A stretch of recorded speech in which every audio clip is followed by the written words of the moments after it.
ये सब शुरू हुआ एक रात जब जुनकैंग स्क्वायर में पैसों के लिए मैजिक दिखा रहा था। उसने भीड़ में से एक राह चलती औरत को चुना और बोला, अपना फोन मुझे दीजिए। फोन लेकर उसने अपना खेल शुरू किया। पलक झपकते ही वो फोन उसके हाथों में एक कॉइन बनकर बदल गया। वो औरत हैरान होकर बोली, ओह माय गॉड, मेरा फोन सच में एक कॉइन बन गया। जुनकैंग मुस्कुराते हुए बोला, तारीफ के लिए शुक्रिया। भीड़ में फुसफुसाहट होने लगी। कोई बोला, वाओ, इसके हाथ कितने तेज हैं, मुझे तो पता भी नहीं चला कि ये कब हुआ। तभी एक ठंडी हवा का झोंका आया। जुनकांग को जोर की छींक आई और वो कॉइन उसके हाथ से फिसलकर फाउंटेन में गिर गया। माहौल अचानक अजीब हो गया। वो औरत चिल्लाई, मेरा फोन कहाँ है? जुनकांग माफी मांगते हुए अपना सिर खुजलाकर बोला, अरे। वो और भड़क गई। गुस्से से लाल होकर बोली, क्या तुम्हारा दिमाग खराब है? मेरा फोन वापस करो। जुनकांग उसे शांत करने की कोशिश करते हुए बोला, क्यों ना मैं अपने शो की बाकी कमाई से आपको पैसे चुका दूं? वो और जोर से चिल्लाई, क्या आप यकीन करेंगे, इस आदमी ने मेरा फोन नदी में फेंक दिया और अब भागने की कोशिश कर रहा है। आसपास के लोग ये तमाशा देखते हुए कानाफूसी करने लगे। जुनकांग बस धीरे से मुस्कुराया। मन ही मन सोचा,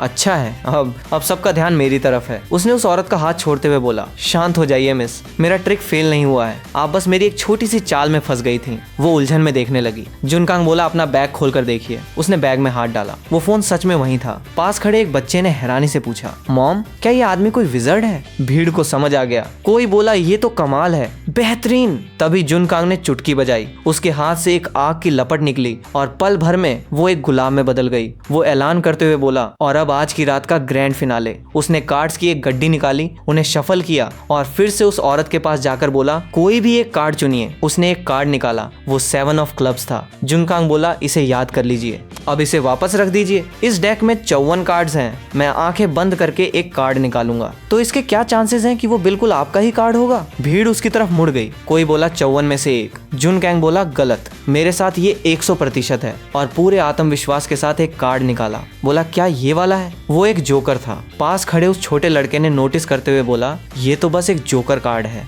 भीड़ ठहाके मारकर हंसने लगी। कोई मजाक उड़ाते हुए बोला, भाई अभी तुम बिल्कुल अपने हाथ वाले उस कार्ड की तरह दिख रहे हो, एकदम जोकर। वो औरत थोड़ी नरम पड़कर बोली, सुनो बच्चे, तुम पहले ही बहुत अच्छा कर रहे हो। जुनकैंग अपना सिर हिलाते हुए बोला, मैंने कहा था ना कि मेरा ट्रिक कभी फेल नहीं होता। आप बस उस जाल में फंस गई हैं जिसे मैंने बड़ी सावधानी से बिछाया था। और उसने चुटकी बजाई। शहर की हर लाइट बंद हो गई। भीड़ में अफरा तफरी मच गई। कोई चिल्लाया, ये क्या हो रहा है? ब्लैकआउट हो गया है क्या? तभी किसी ने कुछ देखा। चिल्लाकर बोला, उस बिल्डिंग को देखो। उस औरत ने जो कार्ड पहले चुना था वो दूर एक स्काईस्क्रेपर की खिड़कियों पर रोशनी से चमक रहा था। वो दंग रह गई। बोली, ये तो मेरा कार्ड है। भीड़ पूरी तरह कायल हो गई। कोई बोला, ये तो असली जादू है, रियल मैजिक। जुनकांग अपनी हैट पहनकर धीरे से पीछे हट गया।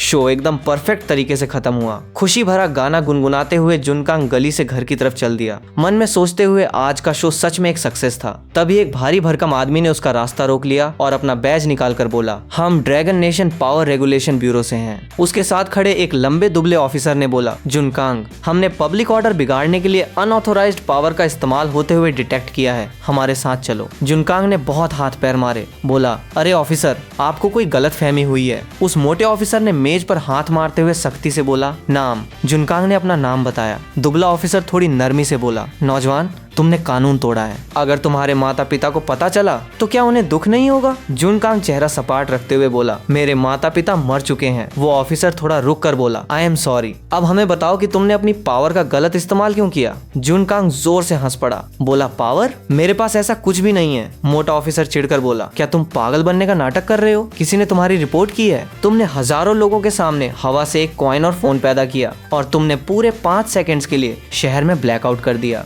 ये एक पावर सर्च था। जुनकैंग बेबसी से आह भरते हुए बोला, ऑफिसर, सबसे पहले तो मेरी मैजिक स्किल्स की तारीफ करने के लिए शुक्रिया, लेकिन मुझे कहना होगा कि वो सब नकली था। दोनों ऑफिसर्स ने एक दूसरे की तरफ देखा। पूछा, नकली? जुनकैंग समझाते हुए बोला, जी हाँ, वो कॉइन वाला ट्रिक, मैंने उसे पहले से ही अपनी हथेली में छुपाया था। वो फोन जिसे मैंने नदी में फेंका था वो एक नकली मॉडल था। असली वाला तो मैंने पहले ही चुपके से उसके बैग में डाल दिया था। और जहाँ तक उस ब्लैकआउट की बात है, वो एक बिल्डिंग लाइट शो था। मैंने पहले से ही इलेक्ट्रिशियन को रिश्वत दी थी। इसमें मेरी अच्छी खासी रकम खर्च हो गई। आज भी मेरा दिल दुखता है। वो दुबला ऑफिसर इस पूरी योजना को सुनकर अपनी हंसी नहीं रोक पाया। जुनकांग निशब्द होकर बोला, इसमें हंसने वाली क्या बात है? उसने कहा, कुछ नहीं, बस कुछ अच्छी बात याद आ गई। दोनों ऑफिसर्स अपना मुंह छिपाकर हंसने लगे। जुनकांग पूछता है, अब क्या मजाक है? वो ऑफिसर बोला, मेरी पत्नी को अभी बच्चा हुआ है। जुनकांग उलझन में पूछता है, क्या आप लोग मेरा मजाक उड़ा रहे हैं? कुछ देर बाद वो दुबला ऑफिसर गंभीर होकर बोला, मिस्टर कैंग, चलिए सीधी बात करते हैं। आपने चाहे जो भी ट्रिक इस्तेमाल की हो, आपने नोबल नोबल कोड का पहला नियम तोड़ा है। कॉमनर्स के सामने असाधारण शक्ति का प्रदर्शन करना मना है।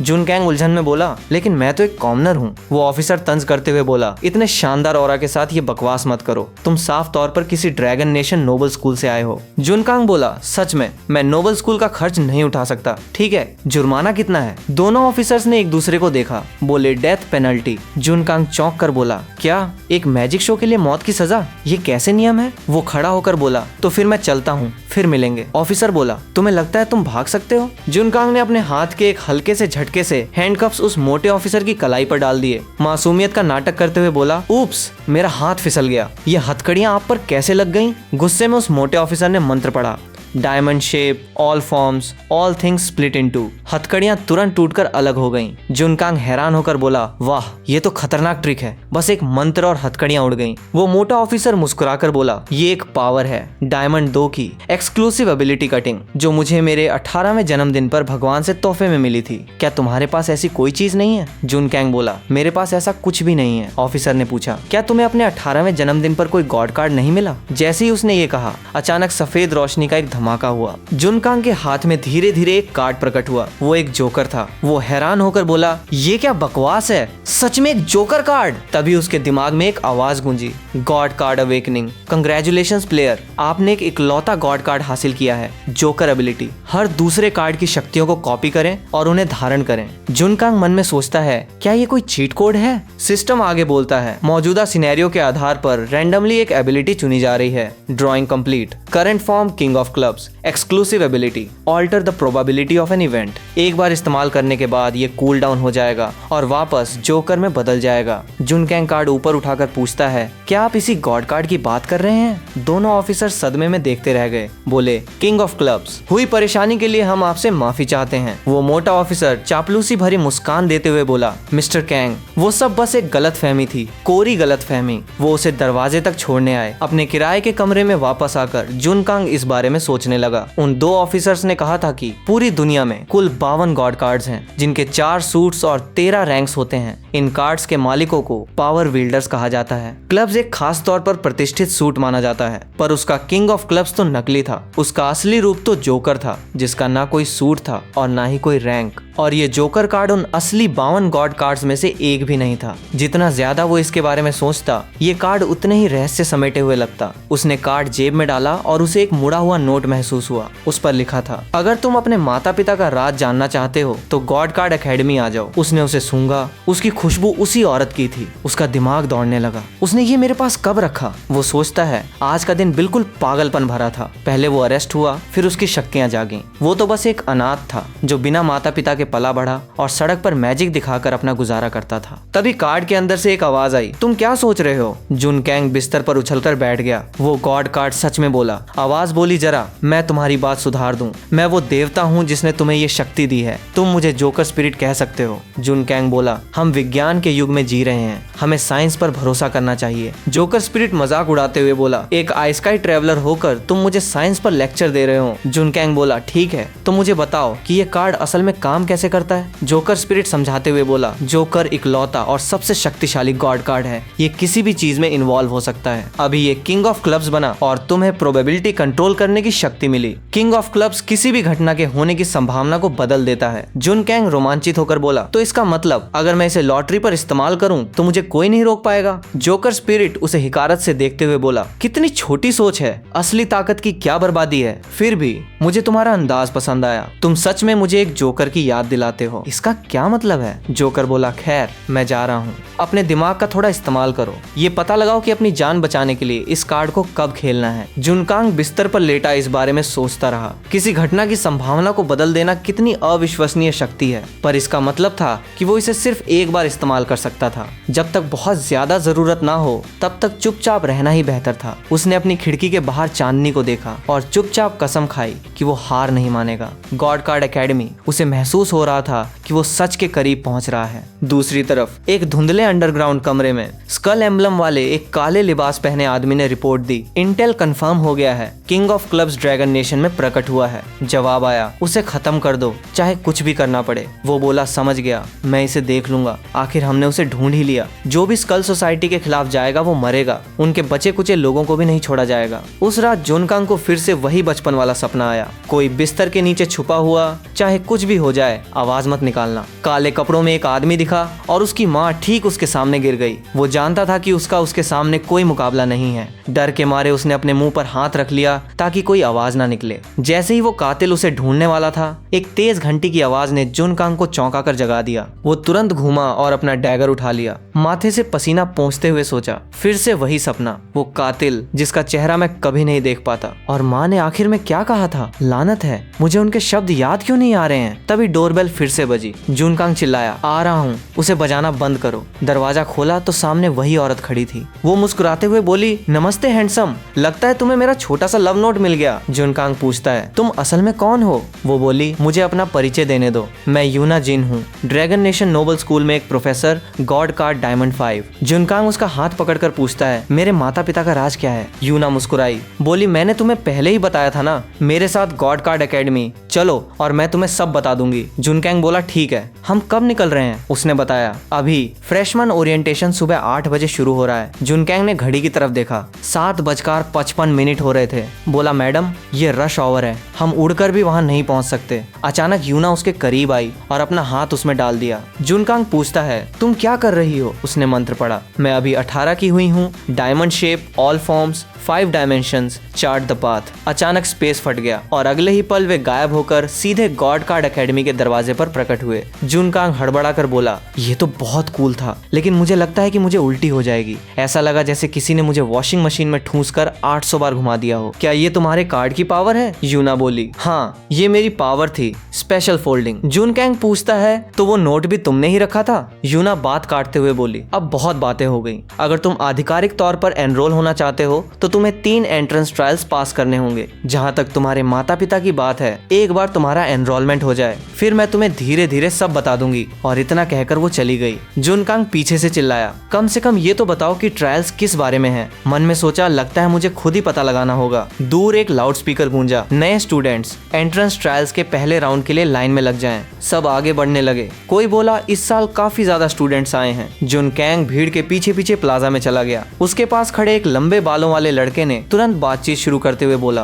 क्या तुम भी नए स्टूडेंट हो? मैं योहान जांग हूँ, क्या मैं तुम्हारा नाम जान सकता हूँ? जुनकांग ने अपना नाम बताया। योहान उसे देखकर बोला, तुमने बहुत ही साधारण कपड़े पहने हैं, अंदाजा है कि तुम भी उन्हीं छोटे नोबल परिवारों से हो जो ट्यूशन फीस के लिए एक एक सिक्का जोड़ते हैं। जुनकांग अपना सिर खुजलाते हुए बोला, हाँ, कुछ ऐसा ही समझो। योहान पूछता है, हे, क्या तुमने सुना? हमारे बैच में एक असली मॉन्स्टर आया है। कल उसने पूरे ईसी सिटी की बिजली 5 सेकंड्स के लिए गुल कर दी थी। यहाँ तक कि यो फैमिली का फाइनेंशियल टावर भी अंधेरे में डूब गया था। और मजे की बात सुनो, वो एक कॉमनर है, अभी 18 साल का भी नहीं हुआ। जुनकांग का चेहरा सख्त हो गया। वो मैं ही था। योहान इशारा करते हुए बोला, वाह, देखो वो सीनियर हनवू हैं। कहते हैं कि उनके एंट्रेंस ट्रायल का स्कोर पूरे स्कूल में फर्स्ट था। जुनकांग भौहें ऊपर उठाकर पूछता है, क्या एंट्रेंस ट्रायल्स की भी रैंकिंग होती है? योहान बोला, बिल्कुल, ये यहाँ तुम्हारा पूरा वक्त तय कर सकती है। तभी एक छोटे बालों वाली लड़की टेस्टिंग प्लेटफॉर्म पर आई। एक मैकेनिकल आवाज गूंजती है, माना लेवल 3, गॉड कार्ड डायमंड 4 पास। अगला स्टूडेंट आगे बढ़ता है, आवाज आती है, माना लेवल 5,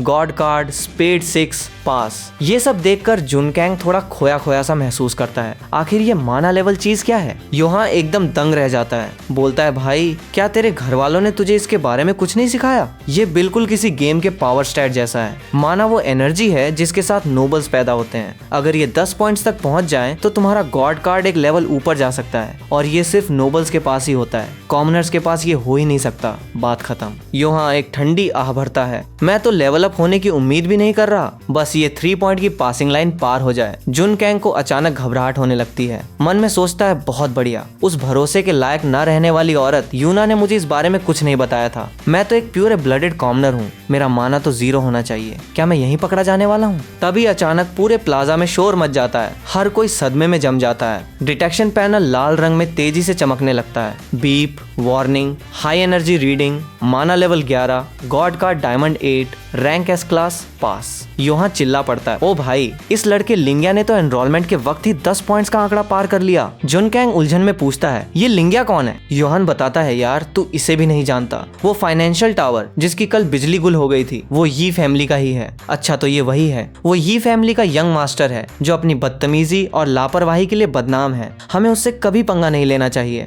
अगला नंबर आता है ड्रैगन नेशन की princess Chen Sisu, mana level 15, god card spade queen, pass. जैसे ही वो चलती है उसकी कलाई पर बंधा एक स्पेड ब्रेसलेट चमकने लगता है। योहान पूरी तरह टूट चुका है, बोलता है, हे भगवान, एक और मॉन्स्टर, और वो भी एक क्वीन। क्या क्वीन बाकी सबसे ज्यादा पावरफुल होती है? योहान समझाता है, बिल्कुल, उनके बीच का फर्क बहुत बड़ा है। जैक, क्वीन, किंग और एस, इन्हें फेस कार्ड्स कहा जाता है। ये नंबर कार्ड से कहीं ऊपर के दर्जे के होते हैं। कहा जाता है कि ये सिर्फ उन्हीं के पास होते हैं जिन्हें खुद भगवान ने चुना हो। एक एक करके स्टूडेंट्स अपना टेस्ट देते रहते हैं। योहान के पसीने छूट रहे हैं, बोलता है, अब मेरी बारी है। आवाज आती है, माना लेवल 3, गॉड कार्ड हार्ट 5, पास। वो चैन की सांस लेते हुए बोलता है, बाप रे, मेरी तो जान ही निकल गई थी, शुक्र है कि मैं किसी तरह पास हो गया। इसके बाद वो खुशी खुशी अपनी यूनिफॉर्म लेने दौड़ पड़ता है, चिल्लाते हुए, गॉड एकेडमी में आ रहा हूँ। एग्जामिनर आवाज लगाता है, नेक्स्ट। आखिरकार जुनकैंग की बारी आ जाती है। मन में सोचता है, चाहे जो हो जाए मुझे एनरोल होना ही होगा ताकि मैं अपने माता पिता की मौत के पीछे का सच जान सकूं। वो सीधा प्लेटफॉर्म की तरफ बढ़ता है। स्क्रीन पर नंबर्स पागलों की तरह भागने लगते हैं। Mana level 43, god card king of clubs, pass. सब सन्न रह जाते हैं। कोई बोलता है, कितना? 43? जरूर ये मशीन खराब हो गई है। कोई और, किंग ऑफ क्लब्स? आखिर ये मॉन्स्टर किस हिडन फैमिली से आया है? मन ही मन जुनकांग बहुत खुश है। ऐसा लगता है कि स्कैनर मेरे जोकर कार्ड को पहचान नहीं पाया और उसने उसे खुद ही किंग में बदल दिया। चलो अच्छा है, मेरे लिए मुसीबत कम होगी। वो सीधा आगे बढ़ जाता है। योहान उसे फटी आंखों से देखते हुए पूछता है, किंग ऑफ क्लब्स, कहीं तुम वो तो नहीं? जुनकांग अपनी यूनिफॉर्म लेता है, गला साफ करता है और अपना परिचय देता है, मैं जुनकांग हूँ, एक कॉमनर। और हाँ, कल पूरे शहर की बिजली मैंने ही गुल की थी। ऊपर एक ऊंची टावर से एक औरत ये सब देख रही है, तारीफ करते हुए बोलती है, ये वाकई उसी जोड़े का बच्चा है, सच में असाधारण। उसके पास खड़ा एक आदमी सिर हिलाते हुए बोलता है, मना 43 और ऊपर से किंग ऑफ क्लब्स, वाकई दुर्लभ है। मुझे इन नए स्टूडेंट्स के रिकॉर्ड्स चेक करने चाहिए, देखना होगा कि इनके बीच और कौन से प्रोडिजीज छिपे हैं। फिर धीरे से बुदबुदाता है, क्लब्स, ड्रैगन नेशन में ये सूट बहुत समय बाद देखा गया है। इसी बीच एक सीनियर जुनकांग का रास्ता रोकता है, बोलता है, हे, मैं हनवू हूँ, ब्लैक ब्लेड सोसाइटी का प्रेसिडेंट। मैं तुम्हें अभी हमारे साथ जुड़ने का न्योता देता हूँ। जुनकांग कुछ कहता उससे पहले ही हनवू जोर से हंसता है, तुम्हारे जैसा जीनियस सिर्फ ब्लैक ब्लेड सोसाइटी के ही लायक है, मेरे साथ कॉन्ट्रैक्ट साइन कर लो। तभी लाउड स्पीकर पर अनाउंसमेंट होती है, ट्रायल्स का पहला राउंड खत्म हुआ, पास होने वाले स्टूडेंट्स कृपया जोन 2 की तरफ बढ़ें। जुनकांग मुस्कुराते हुए बोलता है, सॉरी, अगला राउंड मुझे बुला रहा है, और वो वहाँ से निकल जाता है। हनवू पीछे से चिल्लाता है, अरे रुको, वादा करो कि तुम कोई और क्लब ज्वाइन नहीं करोगे। इस राउंड की एग्जामिनर सफेद कपड़ों में एक बहुत ही खूबसूरत लड़की है जो उसकी तरफ देख रही है। योहान जुनकांग को कोहनी मारकर बोलता है, ओह घूर मत, वो सुयान चाय है, इस स्कूल की मशहूर आइस क्वीन। फिर उसके कंधे पर हाथ रखकर बोलता है, ये राउंड सिर्फ एक एप्टीट्यूड चेक है, ये तुम्हारी काबिलियत जांचेगा लेकिन तुम्हें बाहर नहीं निकालेगा। मैं जा रहा हूँ, बाद में मिलते हैं। अगले ही पल वो आइस क्वीन सीधा जुनकांग के पास आती है, बोलती है, मैं सुयान चाय हूँ, और एक कार्ड आगे बढ़ाते हुए बोलती है, बहुत से लोग इसे पाना चाहते हैं लेकिन ये सिर्फ तुम्हें पर्सनली दिया जा रहा है। जुनकांग उसे देखकर पूछता है, क्या ये पोजीशन थोड़ी खतरनाक नहीं है? वो बोलती है, खतरनाक? क्रिम्सन हार्ट सोसाइटी का मतलब ही आग से खेलना है, क्या लगता है संभाल पाओगे बच्चे? जुनकांग कार्ड लेते हुए बोलता है, इससे कौन मना कर सकता है। इसके बाद वो अपनी सीट पर लौट जाती है, बोलती है, अगला ग्रुप। इस राउंड का नियम है कि एक कॉन्टेस्ट के लिए रैंडम एट्रीब्यूट चुना जाएगा। जैसे ही व्हील घूमने लगता है, आवाज आती है, लक, टेलीपोर्टेशन के लिए तैयार हो जाइए। 3, 2, 1। एक तेज सफेद रोशनी सबको निगल लेती है। फिर से वही वॉशिंग मशीन वाली फीलिंग। जुनकांग अपनी आंखें खोलता है, सोचता है ये कौन सी जगह है। उसके पास एक लड़का खड़ा है जिसने हुडेड कैप पहनी है। जुनकांग सोचता है ये जरूर टेस्टिंग चैम्बर होगा, यहाँ हम दोनों के अलावा और कोई नहीं है। अचानक पीछे से एक डैगर उसकी गर्दन पर आकर टिक जाता है। बोर्ड पर नियम दिखाई देते हैं, रशियन रूलेट, 6 चैम्बर्स, 1 बुलेट। जब तक एक पक्ष खत्म ना हो जाए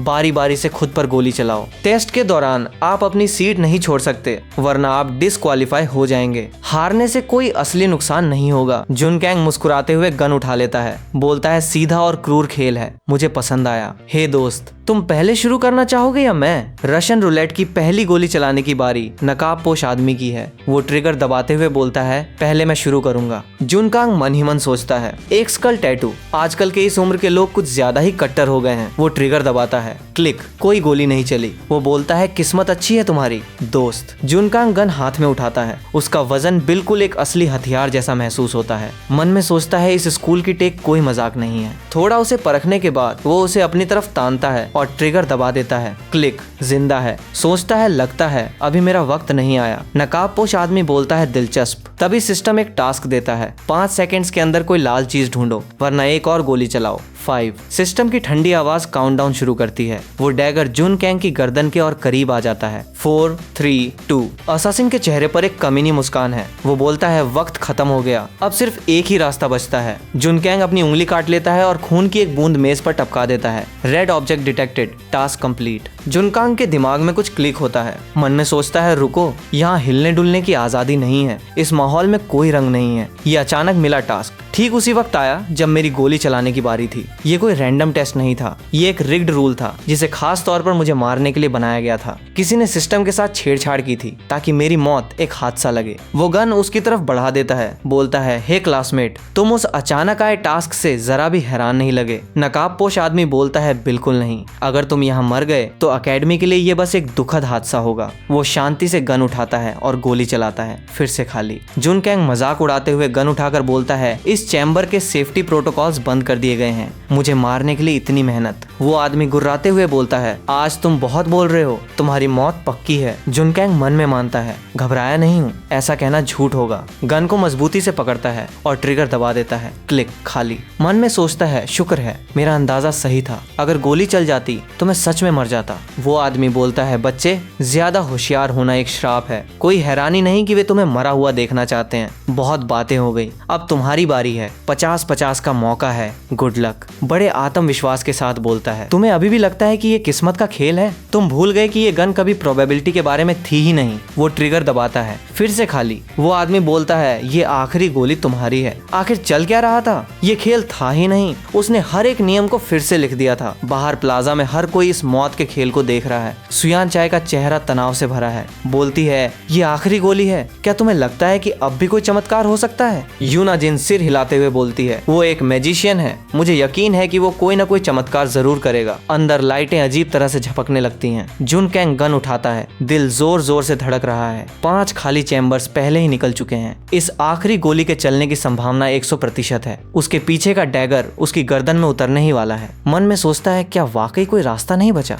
नियम अटूट था। यही सोचकर उसने गन उठाई और उसे अपनी तरफ तान दिया। एक गहरी सांस लेता है, अगर मुझे मरना ही है। वो असासिन की तरफ देखकर पूछता है, क्या तुम कम से कम ये बता सकते हो कि आखिर मुझे मरा हुआ कौन देखना चाहता है? उसका सब्र जवाब दे चुका है। वो बोलता है, नो कमेंट। जुनकैंग खुद पर कड़वाहट से हंसता है। बोलता है, कोई ऐसा जिसे मैं जानता हूँ? वो एक पल के लिए ठिठक जाता है। बोलता है, जानकर क्या कर लोगे? इसी स्कूल में तो। जुनकांग सोचता है, मेरा अंदाजा सही था, मैं तो बस एक साधारण नया स्टूडेंट हूँ, कोई मुझे मारने के लिए इतनी दूर तक क्यों आएगा? वो पूछता है, साधारण स्टूडेंट? उसे लगा जैसे उसने कोई मजाक सुना हो। बोलता है, क्या तुम्हें वाकई अपने माता पिता याद नहीं है? जुनकांग तुरंत पूछता है, मेरे माता पिता? तुम कुछ जानते हो है ना, मुझे बताओ। पर अब उसे इन बातों में कोई दिलचस्पी नहीं रही। वो बोलता है, बहुत बातें हो गई, अब जाने का वक्त है। जुनकैंग के दिमाग में फिर से उस आग की लपटें कौंधती हैं। माँ ने आखिर में क्या कहा था? उसका सिर दर्द से फटने लगता है। लानत है, ये सब अभी ही क्यों याद आ रहा है? क्यों क्यों? वो गन को कसकर पकड़ लेता है। चाहे कितनी भी कोशिश करे, उसे कुछ याद नहीं आ रहा। पसीने से उसके बाल भीग चुके हैं।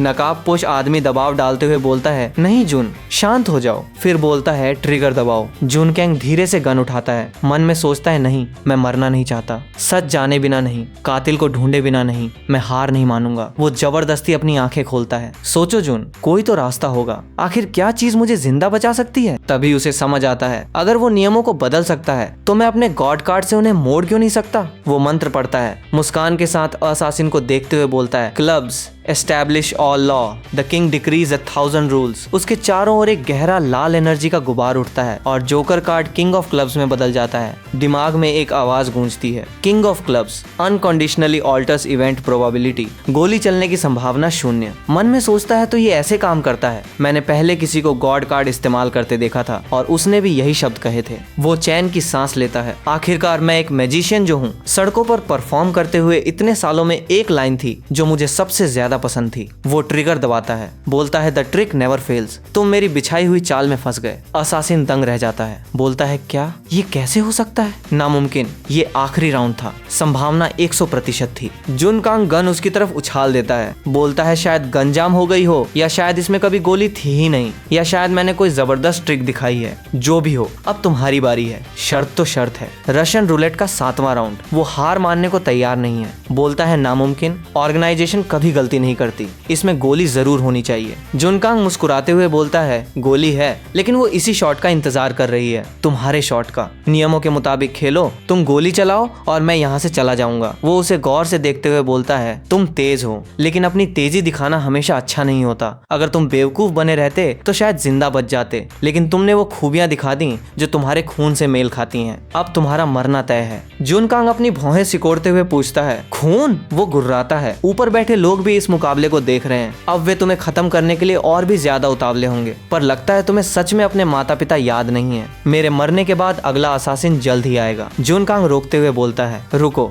अपनी बात पूरी करो। मेरे माता पिता, तुम्हारा क्या मतलब है? लेकिन इससे पहले कि वो कुछ और पूछ पाता, एक गोली की आवाज गूंजती है। उसने अपनी जान ले ली थी। उसी वक्त सिस्टम की आवाज आती है, ट्रायल कंप्लीट, विनर जुनकांग। जुनकांग मन में सोचता है क्या मेरे सपनों वाला वो असासिन भी इन्हीं में से एक था? आखिर मेरे माता पिता से इनका क्या रिश्ता था? आखिरकार उसे वापस टेलीपोर्ट कर दिया जाता है। वो अपनी बाहें फैलाते हुए बोलता है वो ट्रायल तो एकदम असली जैसा लगा। वैसे वो असासिन थोड़ा ज्यादा ही ड्रामेटिक था, बहुत बातें करता था। हे, यहाँ सब भीड़ लगाकर क्यों खड़े हैं? यूना का चेहरा चिंता से भरा है। बोलती है जुन, आदमी को तुमने अभी मारा, वो स्कल सोसाइटी का एक असासिन था। तुमसे पहले वे कभी नाकाम नहीं हुए थे। जुनकांग का चेहरा गंभीर हो जाता है, बोलता है स्कल सोसाइटी, ये नाम मुझे याद रहेगा। यूना का चेहरा गंभीर हो जाता है। वो करीब आकर धीरे से बोलती है स्कल सोसाइटी के एक असासिन ने इस ट्रायल में घुसपैठ की है। मुझे शक है कि एकेडमी के अंदर ही कुछ गड़बड़ है। हो सकता है उनका कोई आदमी अभी भी हमारे बीच छुपा हो। जब मैं इसकी पूरी जांच कर लूंगी, तब सही वक्त आने पर तुम्हें तुम्हारे पेरेंट्स के बारे में बताऊंगी। ऐसा लग रहा था कि बहुत से रहस्यों से पर्दा धीरे धीरे उठेगा। ये जल्दबाजी का काम नहीं था। जुनकांग अपने कार्ड की तरफ देखता है। असासिन की घुसपैठ की वजह से वो वापस जोकर में बदल गया था। फर्स्ट ट्रायल को एनरोलमेंट के 1 हफ्ते बाद तक के लिए टाल दिया गया था। मन में सोचता है आखिर उन आखिरी शब्दों का क्या मतलब था? जिस ब्लड लाइन का उसने जिक्र किया, उसका मेरे पेरेंट्स से क्या लेना देना था? उस रात माँ ने असल में क्या कहा था? वो उठा और लाइट बंद कर दी।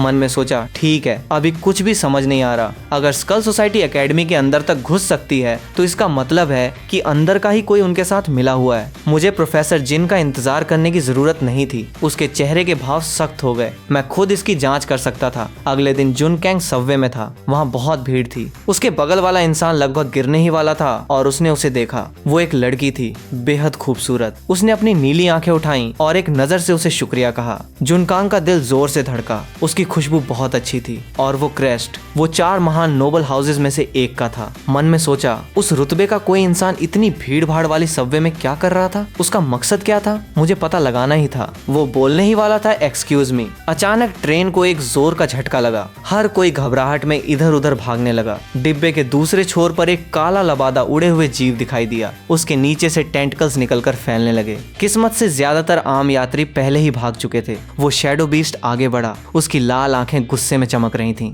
अगले ही पल सारे टेंटकल्स ने एक साथ हमला कर दिया। उसकी मशीनी आवाज बोली टारगेट मिल गया, मार डालो। जुनकांग चिढ़कर मन में सोचता है स्कल सोसाइटी का असासिन, ये तो बहुत जल्दी आ गया। मुस्कुराते हुए सोचता है ये जरूर मुझे मारने आया होगा, पर वो अपनी बात पूरी नहीं कर पाता। उसके बगल वाली लड़की बीच में ही टोक देती है, बोलती है ये जरूर मुझे मारने आया होगा। उसने उसका सारा कूल मोमेंट खराब कर दिया। जुनकांग सोचता है क्या बकवास है, क्या वो सच में मेरी लाइन चुरा रही थी? अगले ही पल उसने अपना खुद का गॉड कार्ड निकाला, स्पेड क्वीन। जुनकांग समझ जाता है तो ये वही नई स्टूडेंट थी जिसने कल के ट्रायल में खलबली मचा दी थी। इसने नियमों को तोड़ा था, लेकिन अभी वे दोनों में से कोई भी उसकी परवाह नहीं कर सकता था। वो मंत्र पढ़ना शुरू करती है, spades, shatter, 10,000 armies, a princess summons divine weapons. उसका स्पेड क्वीन कार्ड एक रिवॉल्वर में बदल गया, लेकिन फिजिकल अटैक अटैक्स का उस शैडो बीस्ट पर कोई असर नहीं हो रहा था। जुनकैंग उसका हाथ पकड़ता है और आगे बढ़कर पूरे भरोसे के साथ बोलता है, हे क्लासमेट, इसका टारगेट मैं हूँ। वो हैरान होकर बोलती है, तुम? जुनकांग अपना गला साफ करते हुए बोलता है, तुम्हें याद है वो नया स्टूडेंट जिसका माना लेवल 43 था, उस रशियन रूलेट ट्रायल का इकलौता सर्वाइवर, जिस स्टूडेंट को स्कल सोसाइटी के असासिन ने मारने की कोशिश की थी? हाँ, वो मैं ही था। इससे पहले कि वो अपनी बात पूरी करता, शैडो बीस्ट जोर से दहाड़ा और सीधा उनकी तरफ लपका। उसने जुनकांग को एक तरफ धक्का दे दिया। बोली, सॉरी, तुम अपनी आखिरी बात बाद में पूरी कर लेना। उस जीव की विशाल आंख चेतावनी के साथ चमकी। टारगेट मिल गया। जुनकांग ने मुश्किल से अपना संतुलन संभाला ही था कि उसने उसे होते देखा। पता चला कि पूरे समय उसका टारगेट वो लड़की थी। मन में सोचता है, मैं नहीं, कितनी शर्मिंदगी की बात है, मैंने फिर से खुद का मजाक बनवा लिया था। लेकिन अगले ही पल एक आवाज गूंजी, जोकर एक्टिवेशन कंडीशंस पूरी हो गई। जुनकांग को याद आता है कि उसकी ट्रिगर कंडीशंस हमेशा उससे छुपाई गई थी। मन में सोचता है, इस वक्त बेहतर होगा कि मुझे कोई असली ताकत मिले। आवाज आती रहती है, टेम्पररी एबिलिटी मिली, हार्ट 7। किसी के भी मन की बात पढ़ सकता है। जुनकांग का चेहरा तुरंत उतर जाता है। इस वक्त माइंड रीडिंग? अब मैं क्या करूं? ये चेक करूं कि इस विशाल ऑक्टोपस की कोई गर्लफ्रेंड है या नहीं। अगले ही पल उस लड़की ने एक लंबी तलवार निकाली और उस जीव पर हमला कर दिया। पूरी ताकत से वार किया, पर एक टेंटकल ने उसकी तलवार पकड़ ली। उस खतरे के पल में जुनकांग आगे नहीं बढ़ा। सोचता है, मैं बस यहाँ खड़े होकर ये सब होते नहीं देख सकता। पर तभी उसकी तरफ बढ़ता हुआ टेंटकल अचानक रुक गया। उस जीव की मशीनी आवाज फिर से गूंजती है, higher priority target detected, switching kill target. उसने उसे एक तरफ फेंक दिया, पर कम से कम वो खतरे से बाहर थी। जुनकांग सोचता है, हालांकि सच कहूं तो ये एग्रो स्विच बहुत अचानक था भाई। अगले ही पल उसके टेंटकल्स पूरी रफ्तार से जुनकांग की तरफ आए। वो चिल्लाई, वहां खड़े मत रहो, भागो। जुनकांग पागलों की तरह बचने लगता है। सोचता है, ये बेकार स्किल जो मुझे मिली थी मेरे किसी काम नहीं आ रही। वो लड़की फिर से चिल्लाकर मंत्र पढ़ती है, spades shatter 10,000 armies, a princess summons divine weapons. Shadow beast कदम दर कदम जुनकांग की तरफ बढ़ रहा था। सोचता है, इंतजार करने का कोई फायदा नहीं है, क्योंकि मेरे पास ये कार्ड है तो क्यों ना इसे इस्तेमाल किया जाए। वो मंत्र पढ़ता है, heart seizes 10,000 souls, 7 emotions reveal true intent. अगले ही पल उसे उस जीव के मन की आवाज सुनाई देती है, मार डालो, रॉयल ब्लड, खत्म करो। जुनकांग पीछे हटकर उनके बीच दूरी बनाने की कोशिश करता है। अगले ही पल उस जीव की आवाज गूंजती है, दूरी बहुत ज्यादा है, अटैक टारगेट बदल रहा हूँ। जुनकांग समझ जाता है, रुको, ये इसका इंटरनल लॉजिक था, सीधा मुझे सुनाई दे रहा था। उस जीव को आगे बढ़ते देख वो लड़की भी पीछे हटने लगती है और फिर उसके मन की आवाज फिर गूंजती है, दूरी बहुत ज्यादा है, अटैक टारगेट बदल रहा हूँ। अगले ही पल वो लड़की की तरफ लपकता है। जुनकांग सोचता है, ये ऐसे काम करता है। तुरंत चिल्लाता है, मेरी तरफ भागो। वो डरी हुई दिखती है, बोलती है, क्या तुम पागल हो? जुनकांग बोलता है, अगर तुम जिंदा रहना चाहती हो तो वही करो जो मैं कह रहा हूँ। उसने हिचकिचाना बंद किया और सीधा उसकी तरफ दौड़ पड़ी। जीव की आवाज आती है, करीबी टारगेट मिल गया, अटैक टारगेट बदल रहा हूँ। जुनकांग अपना हाथ उठाकर बोलता है, रुको। वो तुरंत अपनी जगह पर जम जाती है और जुनकांग धीरे धीरे आगे बढ़ने लगता है। ये काम कर रहा था। शैडो बीस्ट इधर उधर डोलने लगता है, अटैक टारगेट बदल रहा हूँ। जुनकांग समझ जाता है। तो इस जीव का लॉजिक ये था कि पहला, ये एक बार में उनमें से सिर्फ एक पर हमला कर सकता था।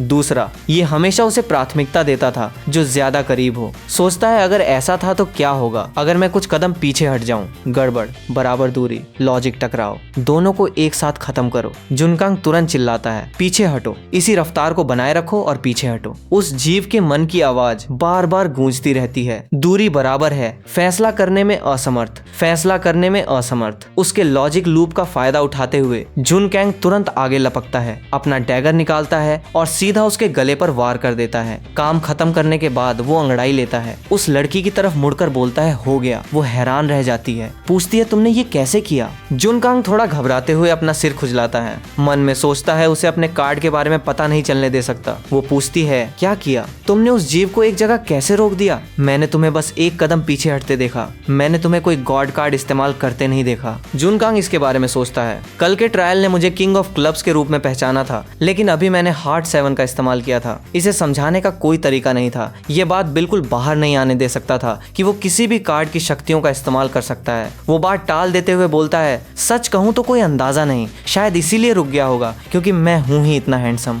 वो हंसती है, बोलती है, ठीक है, मुझे पूछना ही नहीं चाहिए था। उसने अपना हाथ आगे बढ़ाया, बोली, नमस्ते, मैं चेन सीसू हूँ, मुझे बचाने के लिए शुक्रिया। जुनकांग उससे हाथ मिलाते हुए बोलता है, कोई बात नहीं, मैं जुनकांग हूँ। चेन सीसू पूछती है, जुनकांग तुम वही कल वाले कॉमनर स्टूडेंट हो जिसका माना लेवल 43 था? फिर याद आते हुए बोलती है, मुझे भी याद आ गया, तुम कल वाली वो चांदी जैसे बालों वाली लड़की हो। गॉड कार्ड, स्पेड क्वीन, अनगिनत हथियार बुलाने की शक्ति, हाँ वही। जून कैंग अपने माथे को सहलाते हुए मन ही मन सोचता है, हमने अभी अभी आम लोगों के सामने गॉड कार्ड्स का इस्तेमाल किया और किसी को मार भी दिया। स्कूल हमें निकाल तो नहीं देगा। मैंने अभी अभी ट्रायल्स पास किए हैं, मैं इतनी जल्दी बाहर नहीं निकलना चाहता। चेन सीसू आंखें झपकाकर फिर अपना सिर हिलाती है, बोलती है, वो चीज एक स्कल सोसाइटी किलिंग बीस्ट थी जिसमें इंसानियत का नामो निशान नहीं था और वो अनगिनत अपराधों का दोषी था। उसके खिलाफ शक्तियों का इस्तेमाल करना पूरी तरह कानूनी है और वैसे भी मैं खुद अपने पिता से इस बारे में बात करूंगी। उसकी स्पिरिट सॉर्ड, बेशक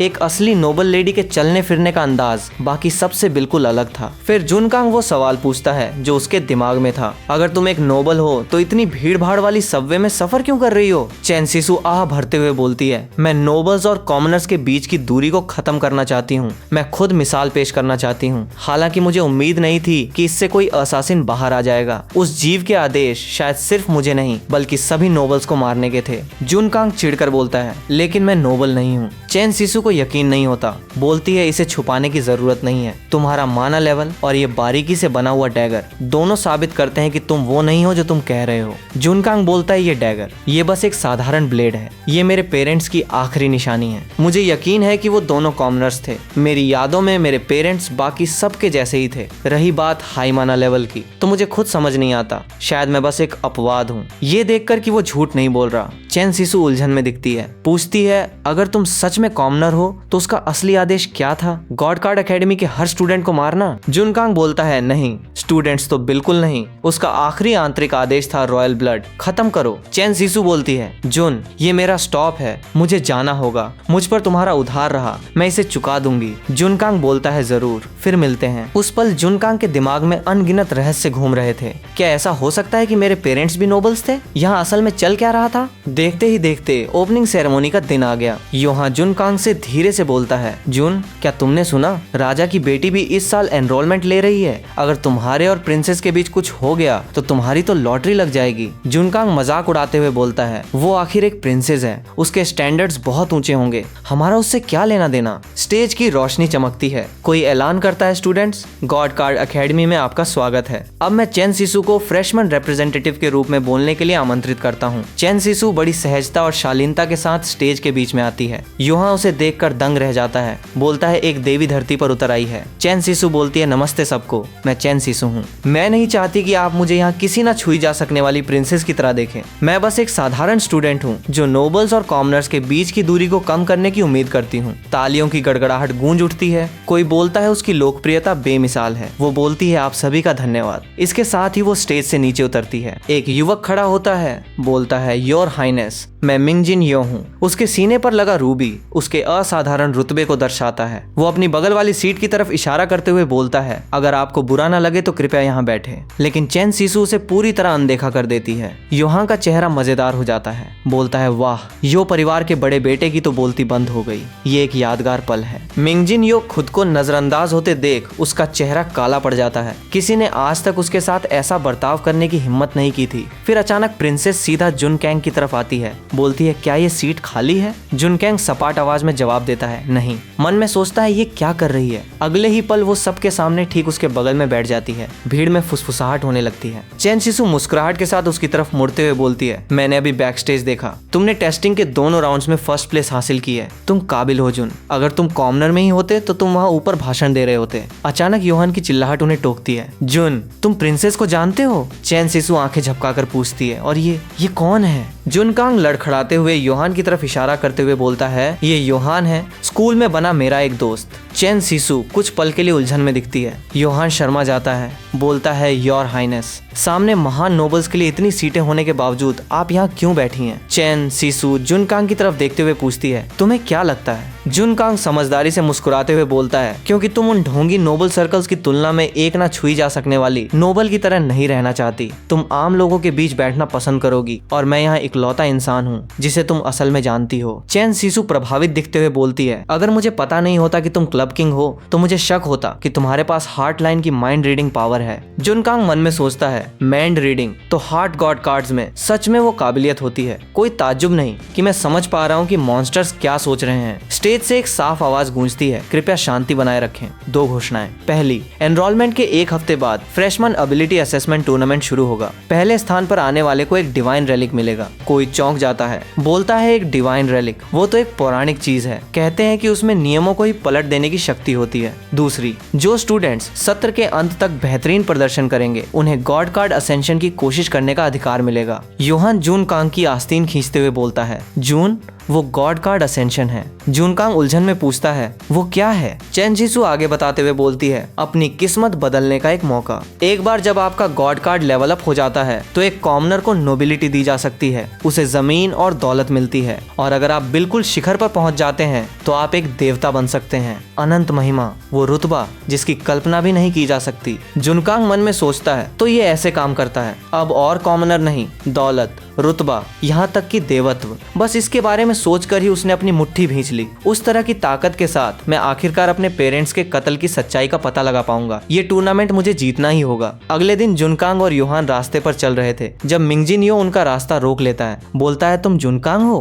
क्या तुम मुझे ढूंढ रहे हो? मिंगजिन यो तिरस्कार के साथ अपना कान खुजलाते हुए उसे ऊपर नीचे देखता है। बोलता है, माना लेवल 43। ये दुबला पतला शरीर। मुझे कहना पड़ेगा कि मैं हैरान हूँ। मुझे लगा था कि कमजोर खून वाले छोटे नोबल्स और कॉमनर्स सब बेकार होते हैं। उम्मीद नहीं थी कि तुम्हारा एंट्रेंस को ठीक ठाक होगा। उसकी बातें जुनकांग को चुभने लगती हैं। वो बोलता है, बस वो कहो जो तुम चाहते हो। मिंगजिन यो बोलता है, 7 दिनों में होने वाला टूर्नामेंट टीम बेस्ड है और जीतने वाली टीम को डिवाइन रेलिक मिलेगा। अपनी कलाई घुमाते हुए बोलता है, मुझे वो खिताब चाहिए। मुझे एक अच्छे कुत्ते की कमी है। नहीं, मेरा मतलब है एक अच्छे चेले की। जुन, ये तुम्हारे लिए नोबल सर्कल्स में चढ़ने का सुनहरा मौका है। जुनकांग नफरत से मुस्कुराते हुए बोलता है, मैं तुम्हारी बात से पूरी तरह सहमत हूँ। मुड़कर उसे जाने का इशारा करते हुए बोलता है, लेकिन तुम मेरे बनने के काबिल नहीं हो। मिंगजिन यो का चेहरा गुस्से से काला पड़ जाता है। तभी भीड़ में खड़ी एक लड़की से अब और बर्दाश्त नहीं होता। वो बोलती है, मिंगजिन, ये रिक्रूटमेंट पूरी तरह इलीगल है। असेसमेंट तुम्हारी अपनी काबिलियत पर होना चाहिए। अपने फैमिली नेम का इस्तेमाल करके लोगों पर दबाव डालना गलत है। इससे पहले कि वो अपनी बात पूरी कर पाती, उसके चेहरे पर एक जोरदार थप्पड़ पड़ता है। मिंगजिन यो बोलता है, तुम्हारी हिम्मत कैसे हुई यंग मास्टर यो को लेक्चर देने की? उसका गुस्सा 7वें आसमान पर है। जुन एक कुत्ते के अलावा और कुछ नहीं है और तुम उसके लिए आवाज उठा रही हो। जुनकांग वहाँ से जाने ही वाला था, लेकिन अब वो रुक जाता है। योहान बोलता है, जुन, तुम आगे बढ़ो। उसका हाथ पकड़ लेता है। बोलता है, तुम क्या कर रहे हो? हम नोबल से नहीं लड़ सकते। जुनकांग एक गहरी सांस लेते हुए बोलता है, अब मुझे कोई परवाह नहीं। आज इंसाफ मैं खुद करूंगा। जुनकांग एक जोरदार मुक्का मिंगजिन यो के चेहरे पर जड़ देता है। उसका सिर पकड़ता है और उसकी गर्दन पर एक डैगर रख देता है। वो बोलता है, मिंगजिन, क्या तुम्हारे माँ बाप ने तुम्हें सिखाया नहीं कि किसी के मुंह पर बकवास नहीं करते? मिंगजिन यो का चेहरा खौफ से भर जाता है। बोलता है, तुम मुझे मारने की हिम्मत नहीं करोगे। मेरे पिता तुम्हें बर्बाद कर देंगे। जुनकांग बिल्कुल शांत रहते हुए बोलता है, मेरा कोई बाप नहीं है, ना ही कोई माँ, बस एक बेकार सी जान है। तो चलो फिर, एक जान के बदले दूसरी जान। मिंगजिन यो फूट फूट कर रोने लगता है। बोलता है, नहीं प्लीज, मुझे माफ कर दो। ये मेरी गलती थी, बस मुझे छोड़ दो। जुनकांग भौहें सिकोड़ते हुए बोलता है, माफी मांगो। वो बोलता है, आई एम सॉरी जुन, मुझे तुम्हारी बेइज्जती नहीं करनी चाहिए थी। जुनकांग का चेहरा अभी भी ठंडा है। वो उसे एक और जोरदार थप्पड़ मारता है, जिससे उसका चेहरा बुरी तरह सूज जाता है। बोलता है, मुझसे नहीं, उससे। मिंगजिन यो अब पूरी तरह टूट चुका है। वो उस लड़की की तरफ अपना सिर उठाकर बोलता है, मिस, मुझे माफ कर दीजिए, मुझसे गलती हो गई। इसके बाद उसके गुर्गे उसे वहाँ से घसीटते हुए ले जाते हैं। जुनकांग उस लड़की की तरफ बढ़ते हुए बोलता है, आवाज उठाने के लिए शुक्रिया। तुम्हारा नाम क्या है? वो ऊपर देखते हुए बोलती है, शुक्रिया, मैं सिम टैंग हूँ। जुनकांग बोलता है, हाय, मैं जुनकांग हूँ। अपना हाथ आगे बढ़ाकर उसकी मदद करता है। सिम थोड़ी हिचकिचाते हुए बोलती है, जुन, मैं तुम्हारी टीम ज्वाइन कर सकती हूँ? जुनकांग थोड़ा हैरान होकर पूछता है, क्या तुम्हें डर नहीं लग रहा? तुमने आज नोबल क्लास से दुश्मनी मोल ले ली है। मिंगजिन तुम्हारे पीछे पड़ सकता है। सिम पलटकर जवाब देती है, डर किस बात का? कमजोरी दिखाने से ही लोग आपको हमेशा के लिए दबाते हैं। मैं भी तुम्हारी तरह उन्हें करारा जवाब देना चाहती हूँ। फिर उसका चेहरा थोड़ा उतर जाता है। बोलती है, लेकिन मैं एक कॉमनर हूँ, शायद मैं तुम पर बोझ बन जाऊँ। मायूसी में अपने कपड़ों को पकड़ती है, लेकिन जुन कांग को उसका जवाब पसंद आता है। बोलता है, सिम, टीम में तुम्हारा स्वागत है। योहान अचानक वापस आकर बोलता है, मैं भी साथ हूँ, मैं भी जीतना चाहता हूँ,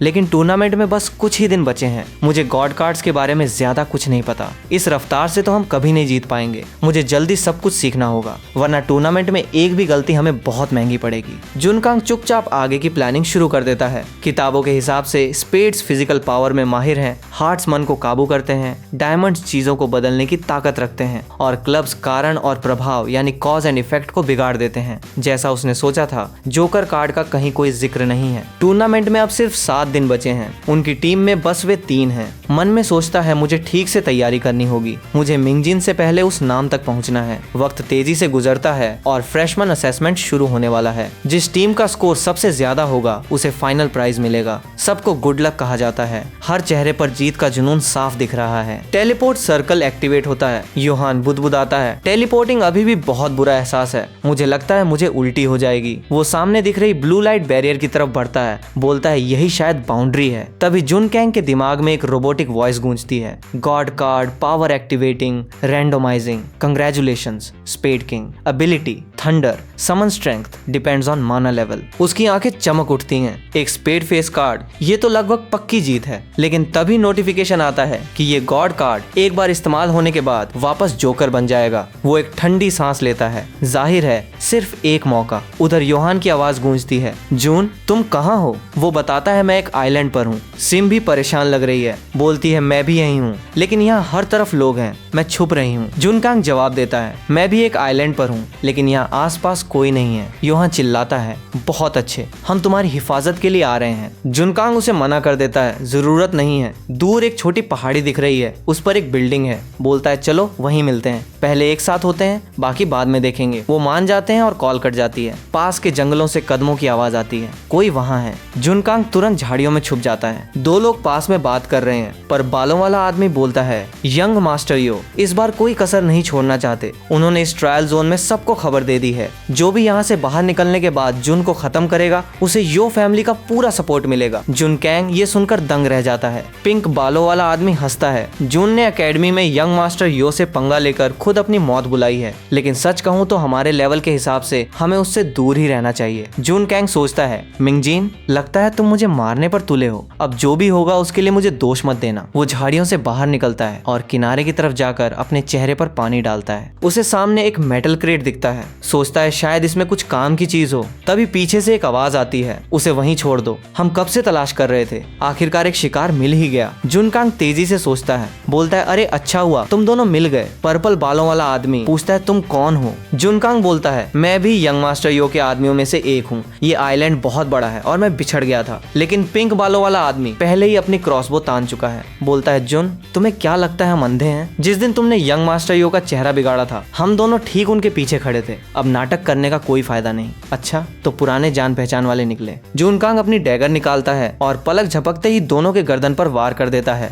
अब और दिखावा करने की जरूरत नहीं थी। वो किनारे पर रखे मेटल क्रेट को खोलता है। एक आवाज आती है, फ्लेम इम्यूनिटी पोशन। इसे पीने के बाद 1 घंटे तक आग से कोई नुकसान नहीं होगा। वो सोचता है फायर रेजिस्टेंस काम आ सकती है। इसे जेब में रखकर आगे बढ़ जाता है। वो पहाड़ी पर बनी उस पुरानी झोपड़ी की तरफ जाता है। मन में सोचता है, ये आइलैंड चारों तरफ से समंदर से घिरा है। ये ट्रायल साफ तौर पर हमें एक दूसरे के खिलाफ करने के लिए बनाया गया है। वो दरवाजा खोलकर अंदर जाता है। यहाँ कोई नहीं आया है, सब वीरान है। तभी वो मुड़ता है और दंग रह जाता है। स्टोर हाउस के पीछे मम्मीज का एक पूरा झुंड खड़ा है। वो अपनी डैगर कसकर पकड़ता है। सोचता है ये असली इंसान नहीं, पपेट्स हैं। जब वो अपने ऑप्शंस के बारे में सोच रहा होता है, तभी उसके रिस्ट बैंड पर पिंग होता है। सिम पहुंच चुकी है। अचानक किसी का हाथ उसके कंधे पर पड़ता है। जुन कैंग तुरंत पलटता है और अपनी डैगर तान देता है। पूछता है, कौन है वहाँ? वो शख्स अपने हाथ ऊपर कर लेता है। बोलता है, वाह शांत हो जाओ जुन, मैं हूँ योहान। सिम भी बाहर से भागती हुई आती है। सांसें फूली हुई हैं। बोलती है, सॉरी मुझे देर हो गई। जुन कैंग बोलता है, कोई बात नहीं, अब जब हम साथ हैं तो देखते हैं हमें क्या क्या पता है। योहान को कुछ अजीब दिखता है। बोलता है रुको, तुम्हारी तलवार पर वो क्लब एम्बलम, कुछ तो गड़बड़ है। जुन कैंग अपनी भौहें उठाकर पूछता है क्या मतलब है तुम्हारा? ये तलवार मेरे माँ बाप मेरे लिए छोड़ गए थे। योहान समझाता है ड्रैगन नेशन में गॉड कार्ड सूट्स बड़े घरानों को दर्शाते हैं। स्पेड्स शाही परिवार का है, डायमंड्स जो फैमिली का है, लेकिन मैंने आज तक कभी किसी क्लब नोबल हाउस के बारे में नहीं सुना। फिर चुटकी बजाते हुए बोलता है हाँ, शायद ये कोई सस्ता सा खिलौना होगा जो तुमने किसी फुटपाथ से खरीदा होगा। तुमने तो मुझे डरा ही दिया था। जुन कांग कंधे उचकाते हुए बोलता है हो सकता है। हालांकि चैन सिसु भी पहले इस तलवार को लेकर काफी उत्सुक थी। आखिर इस सूट का असली मतलब क्या है? वो सोचता है यहाँ एक गन है, लेकिन सिर्फ एक गोली। सिम को एक नक्शा मिलता है। बीच की झील को छोड़कर पूरा आइलैंड जंगल है। जुन कांग वो पोशन निकालता है जो उसे क्रेट में मिला था, फ्लेम इम्यूनिटी पोशन। 1 घंटा आग से बचाओ। बोलता है मैं इसे बचा कर रखना चाहूंगा जब तक बहुत जरूरी ना हो। योहान बता है यहाँ आते वक्त मैंने सुना था कि मिंगजिन ने यहाँ स्टोर हाउस की तलाशी के लिए भी लोग भेजे हैं और बहुत से लोग सेंट्रल लेक में किसी सुपर चेस्ट की तलाश में गोते लगा रहे हैं। ये तलाशी खत्म करने के बाद हम भी वहीं चलेंगे। तभी स्टोर हाउस के दरवाजे जोर से बंद हो जाते हैं। ऊपर से एक गोल्डन चेस्ट गिरता है। एक आवाज गूंजती है द सॉवरेन्स ट्रायल बिगिंस। पीछे खड़े पपेट्स जाग जाते हैं। अपनी सड़ी हुई आवाजों के साथ उनकी तरफ लपकते हैं। जुन कैंग तुरंत समझ जाता है ये एक जाल है। चिल्लाता है अभी बिखरो, लेकिन भागने की कोई जगह नहीं है। पपेट्स ने उन्हें घेर लिया है। जुन कांग एक मम्मी के सीने में अपनी डैगर उतार देता है। खून के फवारे छूटते हैं, लेकिन वो फिर भी हिल रही है। वो अपनी तरफ बढ़ते झुंड को देखकर चिल्लाता है फिजिकल अटैक्स काम नहीं कर रहे। सिम कोने में फंस गई है। एक पपेट उस पर हमला करने ही वाला है। वो मंत्र पढ़ती है diamond, reshape, all 5 dimensions, return path. अगले ही पल वो एक खाली जगह पर टेलीपोर्ट हो जाती है। उसे एहसास होता है कि ये अनडेड है और इन्हें सिर्फ आग से मारा जा सकता है। जुन कैंग कमजोर पड़ रहा है और योहान को भी काफी चोटें आई हैं। योहान चिल्लाता है इन्हें आग लगा दो, इम्यूनिटी पोशन का इस्तेमाल करो, इन्हें जला दो और तुम बच जाओगे। जुन कैंग बचते हुए सोचता है नहीं, अगर मैंने यहाँ आग लगाई तो तुम दोनों जरूर मर जाओगे। योहान चिल्लाता है जुन हमारे बारे में भूल जाओ, अगर तुम बच गए तो हम जीत जाएंगे। जुन कैंग अपने दांत पीसता है। बोलता है बहुत हुआ, हम तीनों जिंदा बाहर निकलेंगे। मुड़कर चिल्लाता है सिम चेस्ट के ऊपर टेलीपोर्ट करो। पपेट्स के लगातार हमलों से सिम पहले ही थक चुकी है। वो फिर से मंत्र पढ़ती है diamond, reshape, all 5 dimensions, return path. अगले ही पल वो चेस्ट पर पहुंच जाती है और चिल्लाती है ये खुल नहीं रहा, इसके लिए कैप्टन लेवल अथॉरिटी चाहिए। जुन कैंग समझ जाता है उन्हें वहीं बुलाओ। ये चीजें खून की तरफ खींची चली आती हैं। सिम सबकी खातिर अपनी भौहें सिकोड़ती है और अपने ही हाथ पर कट लगा लेती है। चिल्लाती है हे पपेट्स, तुम्हारा खाना यहाँ है। पपेट्स का झुंड उसकी तरफ दौड़ता है और एक ढेर सा बन जाता है। उनकी सड़ी आवाजें गूंजती हैं खून, हमें खून चाहिए। जुन कैंग को मौका मिलता है और वो लाशों के उस ढेर पर चढ़ने लगता है। सोचता है यही मौका है, लेकिन एक पपेट उसे पकड़ लेता है। वो उसे लात मारकर दूर करता है और ऊपर चढ़ता है। आखिरकार वो पहुंच जाता है। चिल्लाता है खुल जाओ धतेरे की। तभी एक सुनहरी रोशनी चमकती है। उसे एक सेप्टर मिल गया है। सोचता है अब ये पपेट्स उसके सामने बच्चों के खेल जैसे हैं। सिस्टम की आवाज आती है ट्रायल कंप्लीट। पपेट्स का वो ढेर अचानक ढहता है और वे तीनों नीचे गिर जाते हैं। योहान खुद को घसीटते हुए उठता है और थम्स अप देता है। बोलता है शानदार। जुन कैंग को अपने हाथ में मौजूद सेप्टर से एक जबरदस्त ताकत महसूस होती है। सोचता है तो ये है सॉवरेन्स रिवॉर्ड। तीनों पपेट्स की लाशों के बीच बुरी तरह जख्मी पड़े हैं। सिस्टम समझाता है कि ये किसी भी कैप्टन की लोकेशन बता सकता है और उन्हें 1 घंटे के लिए फ्रीज कर सकता है। अचानक बाहर शोर सुनाई देता है। योहान बोलता है बुरा हुआ, कोई आ रहा है और बहुत सारे लोग हैं। तुरंत एक गड्ढा खोदने लगता है। बोलता है जुन इसके अंदर जाओ, यहाँ एक गड्ढा है, मैं तुम्हें लाशों के नीचे छुपा दूंगा, तुम सुरक्षित रहोगे, मैं वादा करता हूँ। सिम जुन कांग की जैकेट उतारकर खुद पहन लेती है। बोलती है वक्त नहीं है। शांति से हालात का अंदाजा लगाकर बोलती है तुम्हारी लोकेशन पहले ही एक्सपोज हो चुकी है। अगर तुम उन्हें नहीं मिले तो उन्हें शक हो जाएगा। उन्हें यहाँ कोई ऐसा दिखना चाहिए जिसे वो जून समझ सके। जुन कांग सिम की हिम्मत देखकर दंग रह जाता है। बोलता है सिम तुम। वो योहान की तरफ मुड़ती है। बोलती है मुझे लाइटर दो। सिम मुस्कुराते हुए उसे लेती है। बोलती है जुन तुमने कहा था कि एक लाइटर से बहुत बड़ा जादू दिखाया जा सकता है, मैं खुद इसे आजमाना चाहती हूँ। इसके बाद वो जुन कैंग को गड्ढे में लेटा देते हैं और ऊपर पपेट्स की लाशें डाल देते हैं। सिम योहान को पकड़ती है। बोलती है तुम भी उसके साथ अंदर जाओ। योहान मना कर देता है नहीं, मैं तुम्हारे साथ रहूंगा। कुछ ही पलों बाद हत्यारों का एक झुंड दरवाजा तोड़कर अंदर आता है, जिसका लीडर एक डरावने चेहरे वाला आदमी है।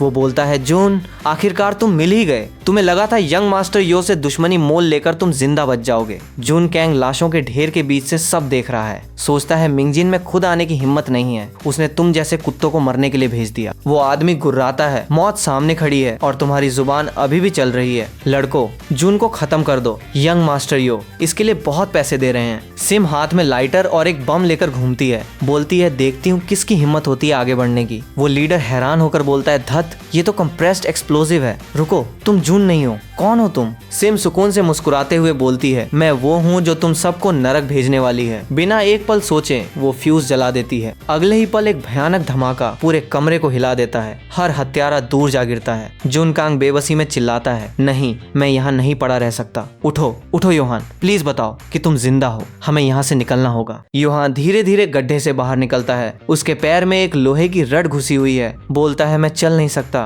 बहुत दर्द हो रहा है, मुझे लगता है मैं मर रहा हूँ। जुनकांग का दिल टूट जाता है। बोलता है ऐसी बातें मत करो, मैं तुम्हें बाहर निकाल रहा हूँ। योहान उसका हाथ पकड़ता है। बोलता है जुन, बस मुझे मार दो, ये दर्द बर्दाश्त के बाहर है। जुनकांग बार बार अपना सिर हिलाता है। बोलता है क्या तुम भूल गए, मेरी गन में अभी भी एक गोली बची है। योहान बोलता है तुमने कहा था इसे किसी जरूरी काम के लिए बचा कर रखना, लगता है अब मुझे समझ आ गया, ये हमेशा से मेरे लिए ही थी। इसके बाद वो गन निकालता है। बोलता है भाई जब तुम यहाँ से बाहर निकलो तो तुम्हें जीतना होगा, मुझसे वादा करो। गोली चलने की आवाज गूंजती है। योहान जुनकांग की आंखों के सामने दम तोड़ देता है। जुनकांग मलबे से बाहर निकलता है। सोचता है योहान, सिम, मैं तुम दोनों की मौत का बदला लूंगा। तभी कोई पूछता है वहाँ कौन है। काले कपड़ों में एक आदमी उसे देख लेता है। जुनकांग पलक झपकते ही उसके पास पहुंचता है और उसे खत्म कर देता है। सोचता है अब से यहाँ किसी पर भरोसा नहीं किया जा सकता। जो भी जानता है कि मैं कौन हूँ या कहाँ हूँ, उसे खत्म होना होगा। वो अपना हाथ उठाता है, सेप्टर को बुलाता है और उसकी पावर एक्टिवेट करता है। Club sovereign descent, track Mingjinio. उसके सामने एक पैनल उभरता है। Mingjinio searching, target located, the lake. Junkang बोलता है ठीक है, समझ गया। सेप्टर नीचे करता है और एक गहरी सांस लेता है। फिर अपनी तलवार पर अपनी पकड़ मजबूत करता है। बोलता है मैं आ रहा हूँ मिंगजिन। वो अपने चारों तरफ फैले मलबे को देखता है। सोचता है क्योंकि मेरे दोस्त मर चुके हैं तो इस आइलैंड पर मौजूद बाकी सबको भी उनके पास जाना होगा। वो लाइटर जलाता है। बोलता है सिम, मुझे खुशी है कि तुम्हें मेरी बात याद रही। लाइटर को धीरे से जमीन पर गिरा देता है। आग एक बहुत बड़ा जादू दिखा सकती है। जैसे ही वो जमीन को छूता है चारों तरफ आग की लपटें उठने लगती हैं। महान जादू शुरू हो चुका है और उसके तुरंत बाद एक जबरदस्त धमाका होता है। जुनकांग वो पोशन निकालता है और एक ही घूंट में पी जाता है। बोलता है मैं तुम दोनों को निराश नहीं करूंगा। आग तेजी से जंगल में फैलती है और पूरे आइलैंड को अपनी चपेट में ले लेती है। पास ही कहीं एक लड़की चीखती है बचाओ, आग, कोई मुझे बचाओ, ये इतनी जल्दी कैसे फैल रही है। पास ही एक लड़का बुरी तरह खांस रहा है। बोलता है यहाँ से निकलने का कोई रास्ता नहीं है, आग बहुत विकराल है, हम यहाँ से जिंदा बाहर नहीं निकल पाएंगे। जुनकांग धीरे धीरे झील के बीच की तरफ बढ़ता है और ऊपर जमा होते घने बादलों को देखते हुए अपना गॉड कार्ड समन करता है। सोचता है मैंने इस पल का बहुत इंतजार किया है, आखिर अब तुम्हारे चमकने की बारी है। वो मंत्र पढ़ता है, spade break 10,000 armies, sovereigns heavenly thunder. पलक झपकते ही ऊपर आसमान में तूफानी बादल और घने हो जाते हैं। बिजली का एक विशाल कड़का नीचे गिरता है और झील को चीर कर रख देता है। जुनकांग सोचता है ये नजारा देखकर तो मैं भी दंग रह गया हूँ। दूर अभी और भी बिजली इकट्ठा हो रही है। कोई चिल्लाता है हे भगवान, वो बिजली का बोल्ट कितना बड़ा है। झील के बीचों बीच मिंगजिन अपने चेलों को झाड़ लगाने में लगा है। बोलता है तुम सब निकम्मे हो, क्या तुम्हें जून मिला या नहीं? अगर नहीं मिला तो किनारे पहुंचते ही मैं खुद उसे ढूंढकर खत्म कर दूंगा। वो अपनी मुट्ठियां भींचता है। बोलता है इस टूर्नामेंट में फर्स्ट प्लेस मेरा ही होगा। ठीक उसी पल ऊपर आसमान में बिजली कड़कती है। बिजली का एक बहुत बड़ा झटका सीधा मिंगजिन के राफ्ट पर गिरता है। वो बिजली उसके तीनों लैकीज को भूनकर राख कर देती है। मिंगजिन बुरी तरह घबराकर पानी से बाहर निकलता है। बोलता है ये बिजली कहाँ से आई? नहीं, मुझे जल्दी से किनारे तक तैर कर जाना होगा, यहाँ बहुत खतरा है। लेकिन जैसे ही मिंगजिन किनारे पर पहुंचकर ऊपर देखता है उसका चेहरा खौफ से भर जाता है। जुनकांग बोलता है मिंगजिन, तुम अभी तक जिंदा हो? मैं कहता हूँ अब तुम्हारे मरने का समय आ गया है। इससे पहले कि वो कुछ समझ पाता, जुनकांग उसका गला रेत देता है और उसकी लाश को पानी में फेंक देता है। सोचता है मैं उसे तुरंत खत्म नहीं करता, मैं चाहता हूँ कि वो धीरे धीरे मरते हुए हर एक पल को महसूस करे। दुख की बात है कि ये कार्ड सिर्फ एक बार काम करता है। जुनकांग बीच पर लेट जाता है। सोचता है ये मैजिक ट्रिक अब अपना आखिरी सलाम लेती है। अगले ही पल स्पेस फटने लगता है और उसे वापस गॉड एकेडमी खींच लिया जाता है। रुको, योहान खुशी से तालियां बजाता है। बोलता है हाँ, हम जीत गए। जुनकांग मुस्कुराता है। सिम भी चहक उठती है। बोलती है जुन, तुम कमाल के थे। उसके चारों तरफ तालियों की गड़गड़ाहट गूंज रही है। वो बस एक पल के लिए इस खुशी को महसूस करता है। उधर कोने में बैठा मिंगजिन गुस्से में जल रहा है। यूना जिन उसके पास आती है। बोलती है बधाई हो जुन, तुमने इस टूर्नामेंट में फर्स्ट रैंक हासिल की है, आओ मैं तुम्हें तुम्हारा डिवाइन रेलिक दिलाने ले चलती हूँ। एक एलिवेटर का दरवाजा खुलता है। हॉल के आखिर में एक पेचीदा मैकेनिकल डोर इंतजार कर रहा है। यूना धीरे से पूछती है, जून क्या तुम एक गॉड बनना चाहते हो? जून कैंग अचानक इस सवाल से चौंक जाता है। गॉड बनना? यूना सिर हिलाती है, बोलती है सही कहा। जून कैंग बोलता है मुझे नहीं पता, मैं एक कॉमनर पैदा हुआ था, मेरी पूरी जिंदगी गरीबी में गुजरी है, मुझे हमेशा से बस पैसा और एक टाइटल चाहिए था, अब मुझे बस अपने पेरेंट्स के कत्ल के पीछे का सच जानना है। जहाँ तक गॉड बनने की बात है मुझे उसमें कोई दिलचस्पी नहीं है। यूना उसकी तरफ देखते हुए बोलती है, ऐसा सिर्फ इसलिए है क्योंकि अभी वो वक्त नहीं आया है। कोई भी इंसान ताकत के लालच से हमेशा के लिए नहीं बच सकता, एक दिन तुम भी इसे चाहोगे। वो एक कोड डालती है और मैकेनिकल डोर गड़गड़ाहट के साथ खुल जाता है। अंदर सिर्फ एक स्कल रखा है। यूना अपनी बात जारी रखती है, गॉड कार्ड असेंशन के अलावा गॉडहुड का एक और रास्ता है। सभी 14 डिवाइन रेलिक्स इकट्ठा करो और अब तुम अपना पहला रेलिक हासिल करने वाले हो। ये रेलिक देखने में कुछ खास नहीं लग रहा। जून कैंग उसे उठाकर यूना की तरफ देखता है, पूछता है तो ये स्कल असल में करता क्या है? यूना बस मुस्कुराती है, बोलती है सच कहूँ तो मुझे कोई अंदाजा नहीं है। इसे ऑरेकल स्कल कहते हैं। ये कैसे काम करता है ये तुम खुद इससे पूछ सकते हो क्योंकि ये चीज जिंदा है। जून कैंग सीधा लाइब्रेरी जाता है ताकि पुराने रिकॉर्ड्स को खंगाल सके। वो बोलता है हे जाग जाओ। स्कल को थपथपाता है, बोलता है रिकॉर्ड्स कहते हैं कि तुम जिंदा हो, मरने का नाटक बंद करो, मैं जून कांग हूँ, अब से तुम्हारा मालिक। वो अचानक जाग उठता है, बोलता है मेरा कोई मालिक नहीं है, तुम बस एक खुशकिस्मत रखवाले हो। जुनकांग पूछता है किताबें कहती हैं कि तुम्हें सब पता है, क्या ये सच है? वो जवाब देता है बिल्कुल। मिसाल के तौर पर अभी का ही ले लो, क्या तुम जानना चाहते हो कि तुम्हारी माँ के मरने से पहले उनके आखिरी शब्द क्या थे? जुनकैंग तुरंत उस पर दबाव डालते हुए पूछता है तुम्हें ये कैसे पता हो सकता है? वो कहता है मेरे पिछले मालिक ने मेरा इस्तेमाल करके दुनिया के सबसे अमीर और ताकतवर मिनिस्टर बनने का सफर तय किया था। असल में वो अब तुम्हारे स्कूल का हेडमास्टर है। मैंने अनगिनत जिंदगियां और अनगिनत तकदीरें देखी हैं, तुम्हारी भी एक और भटका हुआ नन्हा मेमना। जुनकैंग गहरी सांस लेते हुए बोलता है ठीक है, मेरे 3 सवाल हैं, ध्यान से सुनो। पहला, कुल 52 गॉड कार्ड्स हैं, तो फिर मैं जोकर के रूप में क्यों जागा? एक ऐसा कार्ड जो उनमें से है ही नहीं। दूसरा, मेरे पेरेंट्स को किसने मारा? मेरी माँ ने आखिरी वक्त में असल में क्या कहा था? तीसरा,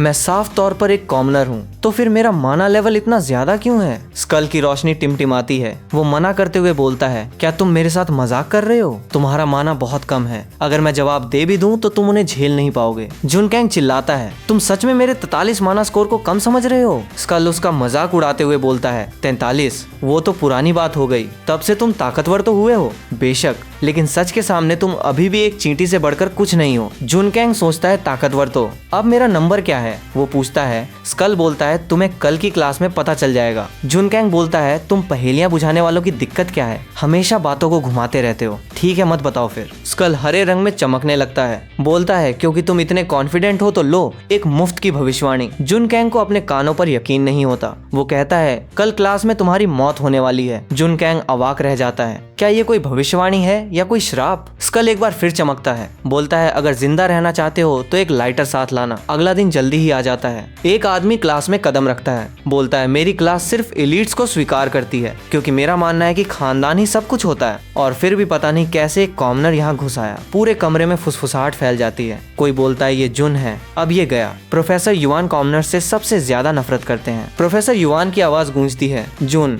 मुझे जवाब दो, तुम एक गॉड कार्ड के टीयर की पहचान कैसे करते हो? पूरी क्लास अपनी नजरें चुराते हुए नीचे देखने लगती है। जुनकैंग बिना किसी फिक्र के अंगड़ाई लेते हुए बोलता है आप कार्ड के पीछे चेक करते हैं। अपनी जेब से अपना गॉड कार्ड निकालता है, बोलता है पीछे देखिए, माना 0 से 20 तक आयरन टीयर होता है जिसमें इस कमरे में बैठे ज्यादातर लोग आते हैं। मिंगजिन अपना हाथ पटकता है। जुनकांग आगे बोलता है एक बार जब आप 20 को पार कर लेते हैं तो आपका गॉड कार्ड ब्रॉन्ज टीयर में पहुंच जाता है। वैसे ये मेरा अभी का लेवल है। उस टीयर पर पहुंचने के बाद आप अपनी एबिलिटी को आजादी से इस्तेमाल कर सकते हैं। एक औसत नोबल आमतौर पर इसी के आसपास रुक जाता है और इससे आगे बढ़ने के लिए आपको एक फुल गॉड कार्ड असेंशन की जरूरत होगी। प्रोफेसर युआन के तेवर तीखे हो जाते हैं, बोलते हैं जुन मैंने तुम्हें कम आंका था क्योंकि तुमने गॉड कार्ड असेंशन का जिक्र किया है, तो क्यों ना तुम पूरी क्लास को बताओ कि आखिर ये ट्रिगर कैसे होता है? जुनकैंग बिना किसी परवाह के कंधे उचकाते हुए बोलता है कोई अंदाजा नहीं। मिंगजिन जोर से हंस पड़ता है, उसे लगता है कि उसने उसे पकड़ लिया है। प्रोफेसर युआन भी हल्का सा हंसते हैं, बोलते हैं सही कहा,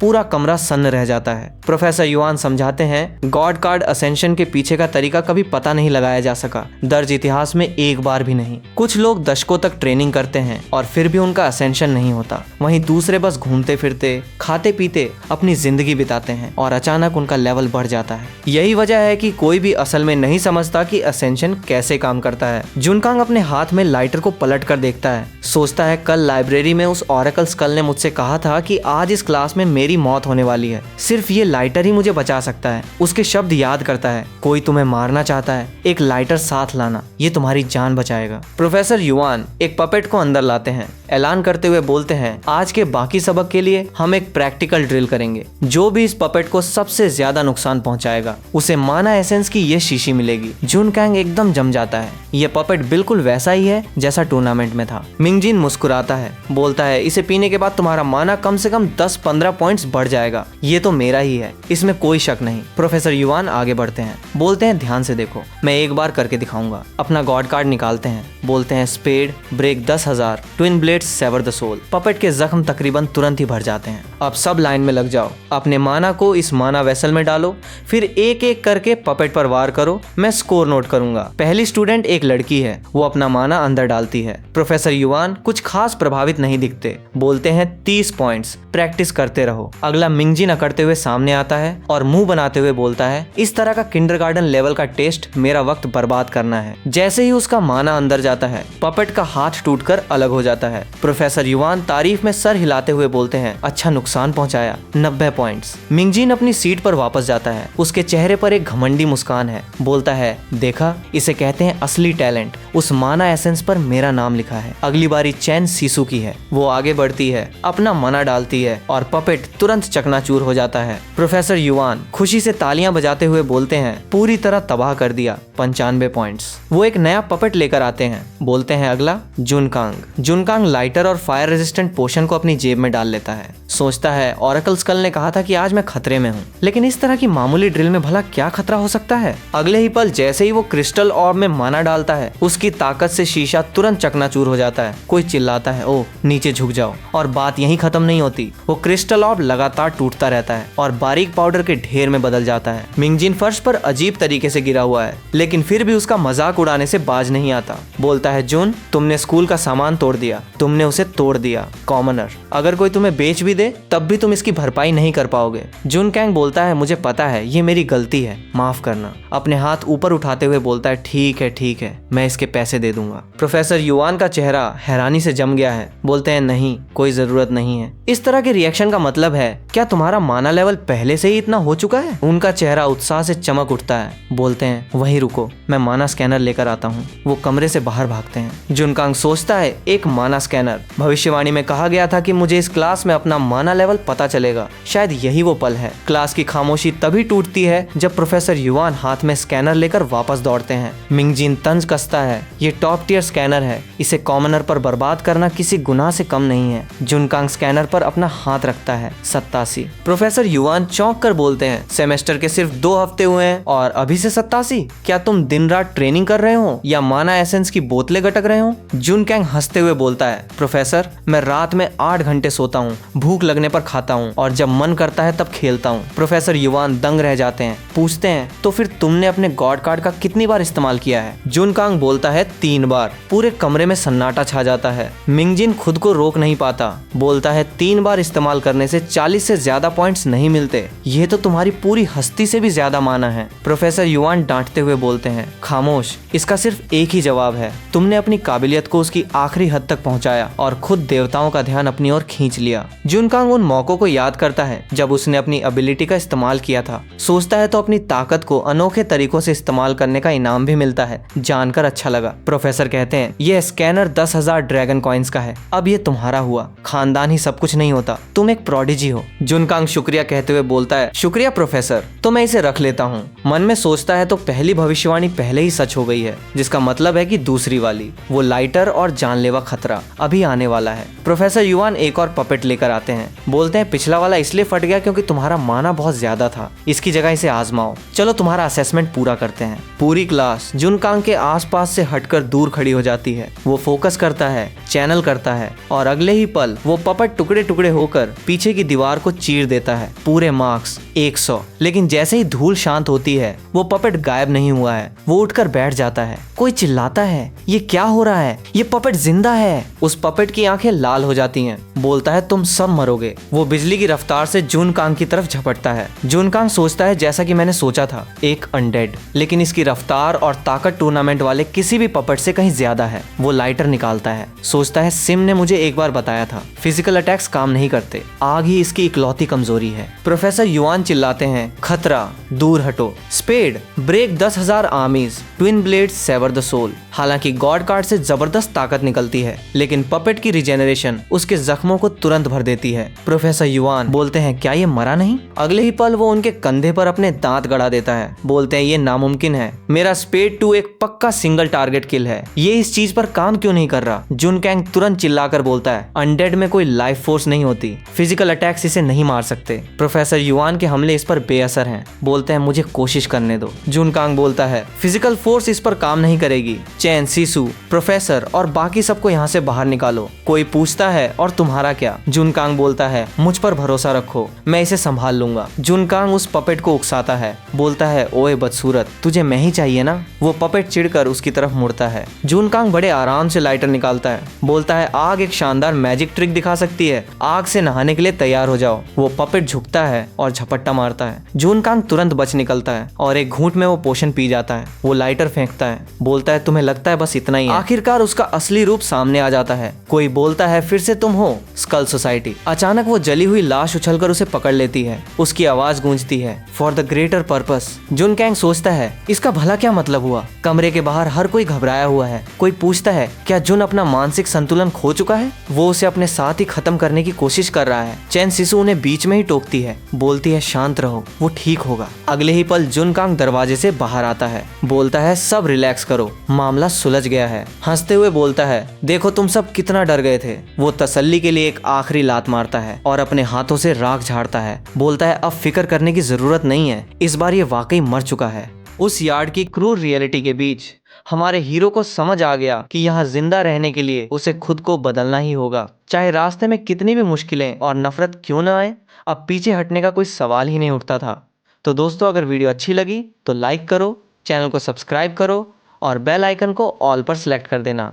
मिलते हैं नेक्स्ट वीडियो में, तब तक के लिए बाय बाय।